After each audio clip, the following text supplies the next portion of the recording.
guys, before this video even starts, I've got to make an apology. I don't know what I did when I was recording this, and yeah, I probably should have also gotten a layout for this series, and I may, if it does actually start doing good, just because this is supposed to be history facts, so I'm not entirely sure if people are going to watch it. Not saying that people won't, but if I see a lot of people watch it, I will get the layout. So that's all my fault, and I'm hoping right now it isn't blurry because I've tried to fix that, and if it is, I'm so sorry. Please be patient with me. I'm still learning how to do a lot of this stuff, so this is totally new. And again, the principle of this series is history. It's educational. It's me playing a game, talking about history, and I'd love to hear your guys' opinion. So it'd mean a whole lot if you guys would comment down below telling me what you think, if there's another subject you want me to talk about, if there's something I missed. I know after rewatching this, I forgot to grab the town map, so I will grab that off camera. I'm also going to grind up the Pokemon I caught this episode.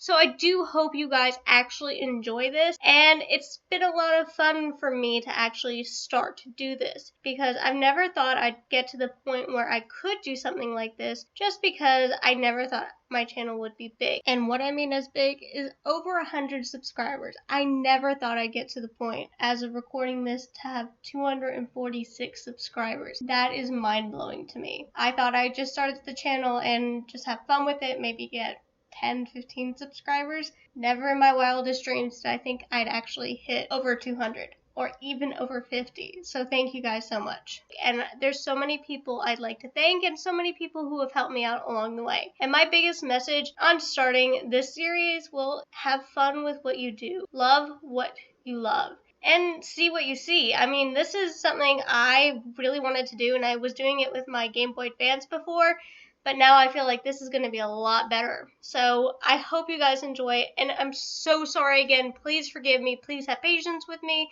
If you guys have any suggestions, leave it down in the comment section below.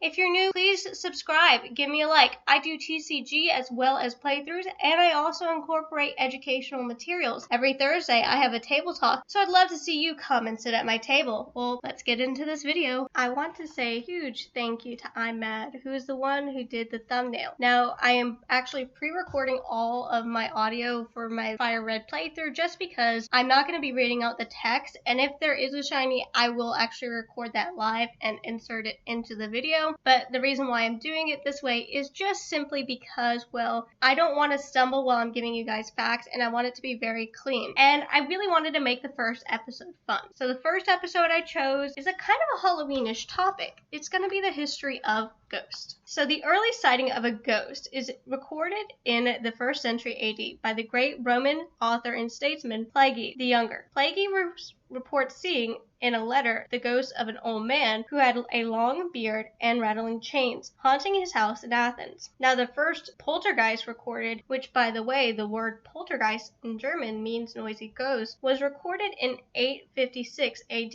at a farmhouse in Germany. It was also apparently the first pyro ghost because it liked to set things on fire as well as throw around dishes. Now the US White House has had its share of ghosts. Witnesses have claimed to see Abigail Adams going about hanging her laundry in the East Room where she used to do it when she was alive. Also seen has been David Burns, the man who sold most of his land to the government to create Washington, D.C. FYI, D.C.'s original name is actually Foggy Bottom. Now, Mary Todd Lincoln had reported to see the ghost of Andrew Jackson, as well as Harry Truman, who made the joke that Jackson was arguing with FDR and Teddy Roosevelt when he heard him. Now, the most seen ghost is Abraham Lincoln. When Abraham Lincoln was going to Ford's Theater the night before, he actually had a dream about his own funeral. He has been seen by Grace Coolidge, Lady Bird Johnson, FDR, Eleanor Roosevelt, and Queen Wilhelm of the Netherlands, and the Prime Minister of the UK, Winston Churchill. Now, the Queen and the Prime Minister both refused to go back into the bedroom after they spotted Lincoln. There is also allegedly a demon cat that lives in the basement. At first, it's very small, and it's a black cat, but as you grow closer to it, it becomes larger and more aggressive. Legend has it that when people see this cat, it is an omen of bad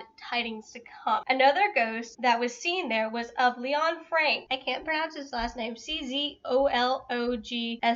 He is an anarchist who actually assassinated William McKinley. Now, he was actually actually seen the day after his execution, and when the Secret Service saw his ghost, they started to give chase until they realized that he was executed the day before, which is kind of bizarre to have the man who executed a president randomly show up in the White House. Also, before I forget to mention this, all the Pokemon I will catch during this playthrough will be named after historic figures. So if you want to learn more about who I'm naming my Pokemon after and you don't know who it is, either leave a comment down below or try and message me. Now, another haunted location is Eastern State Penitentiary, located in Philadelphia. It was built by the Quakers as a way to reform prisoners using solitary confinement, but it actually ended up hurting these prisoners more, making some actually crazy. It first opened its doors on October 25th, 1829, and some of the earliest reportings of ghostly activity start in the 1940s. Shows like Ghost Hunters have investigated the former prison and reported knocks, doors closing, the sounds of people screaming, and they even caught a shadow running down a dark hallway towards their camera before it turned and ran back, disappearing. Also, when Al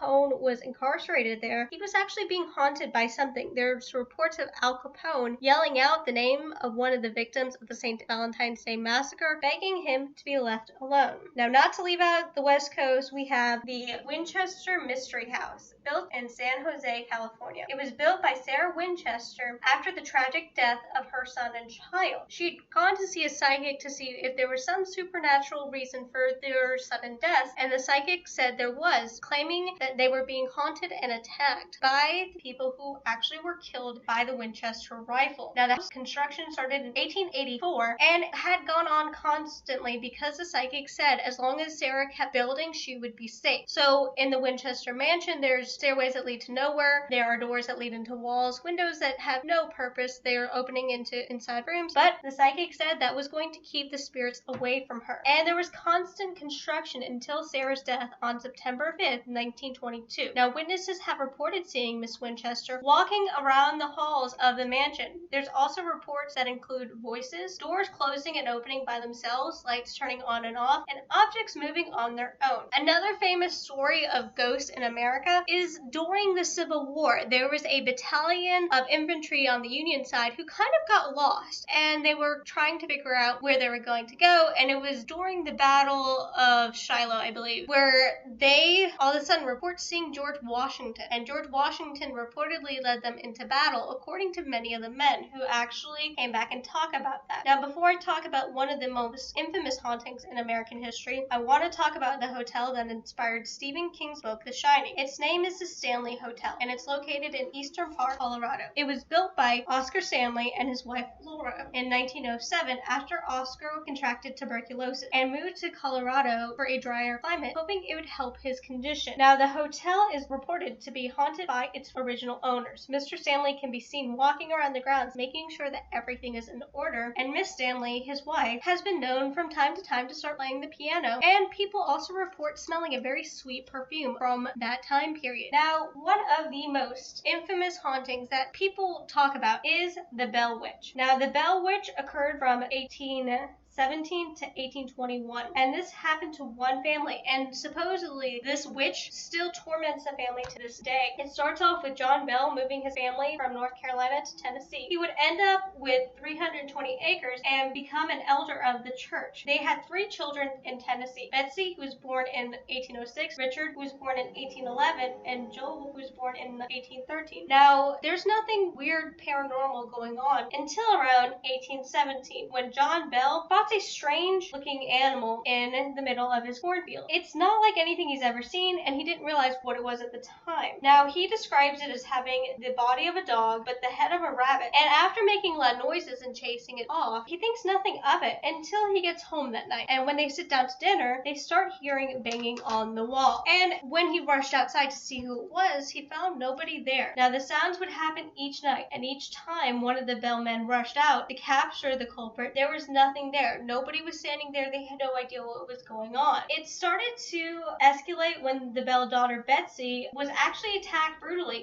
There's reports of Betsy being scratched, being bitten, being punched, and bruises left on her. Then the family starts hearing an old woman singing. Now, poor Betsy was mainly the target. She would have her hair pulled randomly. She'd be slapped. It would leave welts on her body, and this drove John to finally confess to a family friend, James Johnson, because he was actually concerned about his daughter. Now, the friend and his his wife didn't believe them at the time, so they decided to spend the night at the house and experienced pretty much the same thing. After being assaulted in bed, John sprung up and yelled, "In the name of the Lord, who are you and what do you want?" And after that, everything kind of went quiet, and for a while, it was actually peaceful. Now, the family claims that this entity was smart and would quote scripture at them, and the events spread. It caught the interest of Major General Andrew Jackson, who, of course, he's one of our presidents, but also the hero of New Orleans, who actually had 3 of the Bell children. He had John Bell, Drew Bell, and Jesse Bell, and they all served with him at the Battle of New Orleans. So in 1819, when Jackson hears about this, he decides that he's going to go to the Bell farm to see what actually is going on. But when he starts to approach the property, the horse could no longer pull the carriage because the witch had a different plan, because she did not want Jackson there. Now, after some time, Jackson will declare, "By the eternal boys, this must be the Bell Witch," to which the disembodied female voice said she'd see him later on that night. And after that disembodied voice, a lot of the men did not want to go anywhere near that farm. They were actually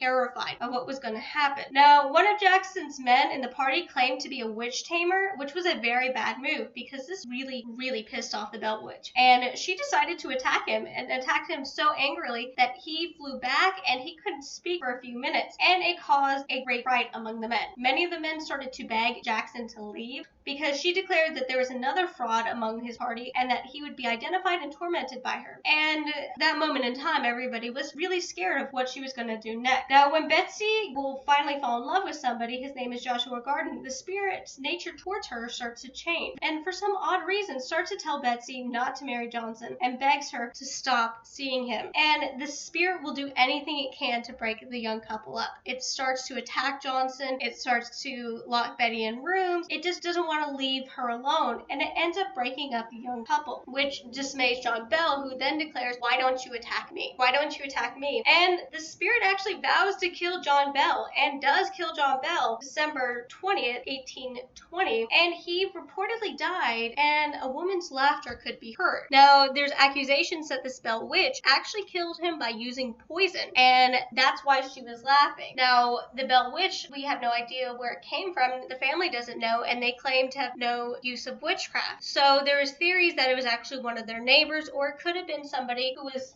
Betsy, who was much older than her, who actually disappeared right after John Bell's death. But it doesn't make sense because, well, how was he able to physically attack the family when he wasn't there? Now, the Bell family still claims today that they are affected by the Bell Witch, and there was an A&E show on this a few years back, which was really interesting to watch that perspective. Now, the Bell Witch also had claimed its name to be Katie, which some point out to be a neighbor of John Bell, who he did have a notable feud with. And some say that's an explanation on what the Bell Witch actually is, that it's actually a story to warn people of dangers of feuding with your neighbors. Now, not everybody believes this.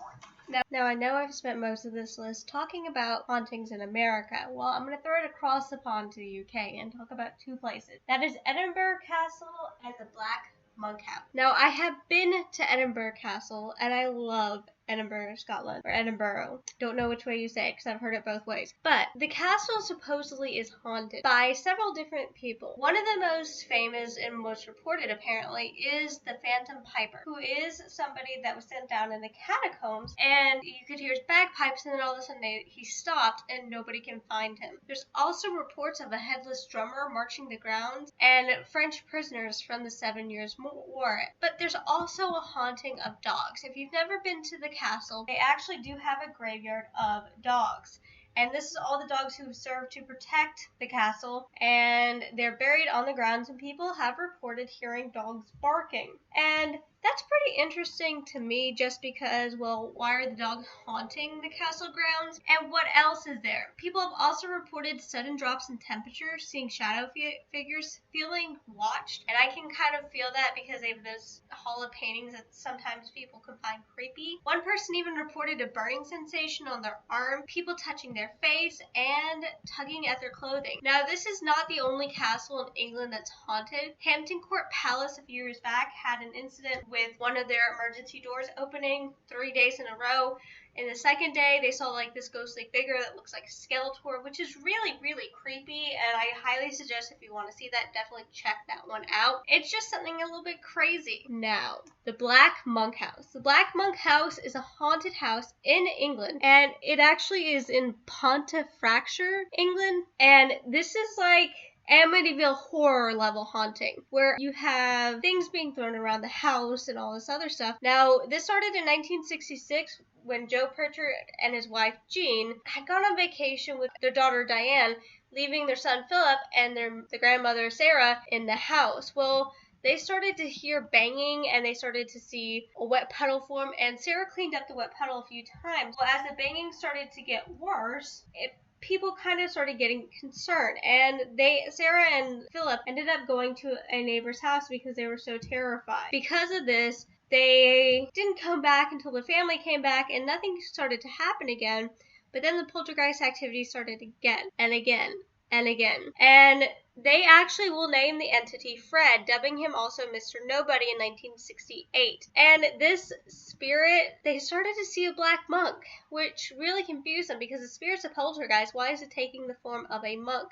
Well, they actually did have the house exorcised, and the exorcism didn't work. In fact, it made the ghost even more angry, and it started to attack them again, ceaselessly, throwing objects at them, scratching them, lifting up their beds, and it's one of the most famous hauntings out of England. Next to the other poltergeist, which they just turned into a movie, which I can never remember. It's Dorset? No, that's Dorset Ghost Hunters. I don't remember. But, I mean, this is kind of neat, and it's interesting to think about haunted locations, but is there more than just haunted locations? Now, moving on to some haunted items. I want to start off with the story of Annabelle. This story is made famous by the movie The Conjuring, where they portray Annabelle as a porcelain doll. Annabelle actually is a Raggedy Ann doll. This is actually based on a true story of a real-life woman's struggle. The doll was actually bought in 1970 by a mother who gave it to her daughter, Donna, before going off to college. At first, nothing seemed off about the doll. The first sign of danger, though, was the fact that the doll started to move on its own. At first, it was only like it fell over or its arm moved, and it could be explained away easily by saying something had disturbed the doll itself, like somebody accidentally running into the bed. But the doll, within a week, became fully mobile. Donna and her roommate, Angie, started to notice notes around the apartment they shared that were written on papyrus paper, something that the girls did not actually keep in their apartment. And on the paper, the words "help us" or "help Lou" would appear. Now, I will tell you who Lou is in a little bit. Now, things only got worse when Donna discovered a blood-like substance on the arm of Annabelle, who was resting in her bed. The girls were very scared of this and brought in a medium who told them that the doll was possessed by a little girl whose name was Annabelle Higgins, who had died. The medium said that the child was only 7 years old and latched onto the girls because of their kind nature, since both the girls were actually going to school to become nurses. And they were satisfied with this answer and became very nurturing and caring towards Annabelle. Now, getting back to who Lou is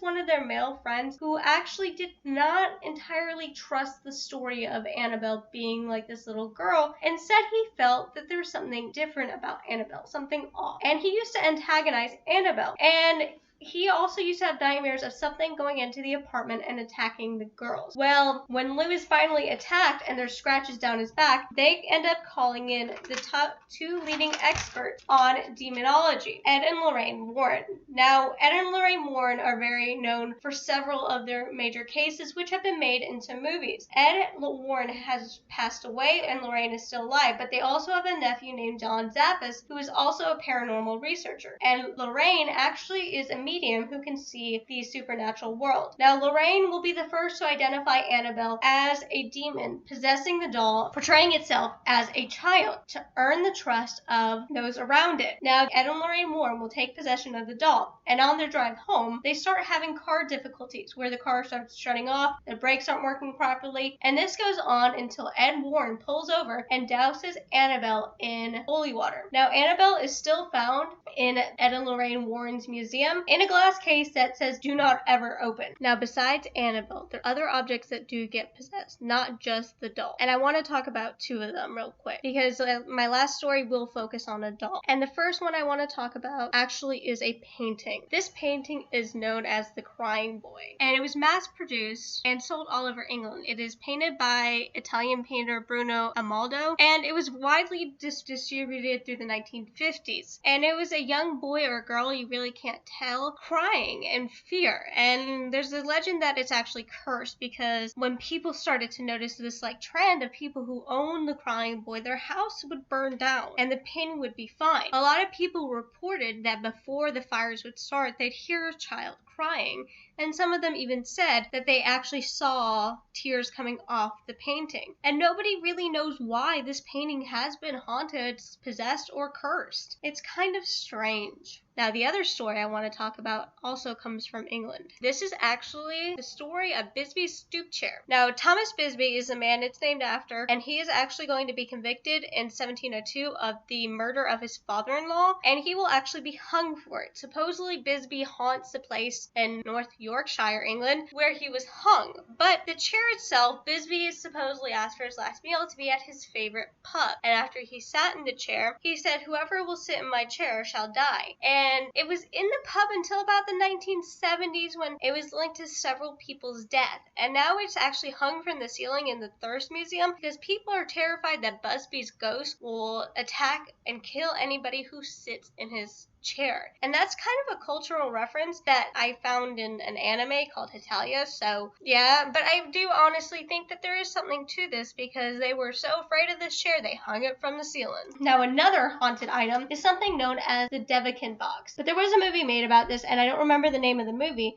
And the Devakin box actually is a Jewish wine box where they'd store their wine. And the story goes that this man ends up buying the box and he gives it to his mother as a present. Well, the mother ends up having a stroke and she blames the box. Well, he kind of gets curious and he opens it up. And apparently, the Devakin box was actually holding a demon inside. And once he opened the doors, the demon came out and started attacking people. Now, he still owns this Devakin box and he has it buried out in the woods somewhere in an army trunk because he's actually terrified of what's in it. And he talks about how it almost ruined his family and destroyed him himself. Now, this Devakin box actually came from a Holocaust survivor who had moved to the United States, and her family had sold the box after her death. And she had warned her family that this box held a lot of hatred, and that was the hatred she held, supposedly, as the story went. Now, my last fact will be on Robert the Doll. Now, Robert the Doll is now 112 years old and found at Fort East Midland Museum in Key West. Given to the famous Key West painter Robert Eugene Otto as a child, this unassuming doll in a sailor's suit does not look very dangerous to anyone. Well, when anything went wrong, Otto used to blame Robert, saying it was Robert's fault and that Robert had done it. And at first, the parents thought it was kind of amusing, but after a while, they kept saying it couldn't be Robert. Now, they also would hear Otto talk to somebody who had a very deep voice, and people at first thought it was Otto himself changing his voice, but it wasn't. And Otto also became very obsessed with this doll. When he got married, Otto's wife will force him to put the doll in the attic because she was scared of him. And after she forces that, people start reported seeing Robert walking around the attic. And there's reports that the doll actually would attack people. Now, the doll is going to be left in the house after Otto's death in 1974 before another family moves in. And when another family moves in, their daughter sees Robert the doll and declares that the doll is going to try and kill her. And the family decides to donate it to the museum. Now, today, Robert sits in a glass case, and if you want a picture with Robert, you must ask permission and you must ask nicely. And also, don't make fun of Robert the doll because he will attack you. Now, that's all I have for today. I hope you enjoyed the playthrough. It's a lot of fun making these, so give me some topics that you would like to hear. I don't care what the topic is, just leave a comment down below with it and I'll tell you if I can do it. And maybe next time, what do you guys think about me talking about Greek mythology?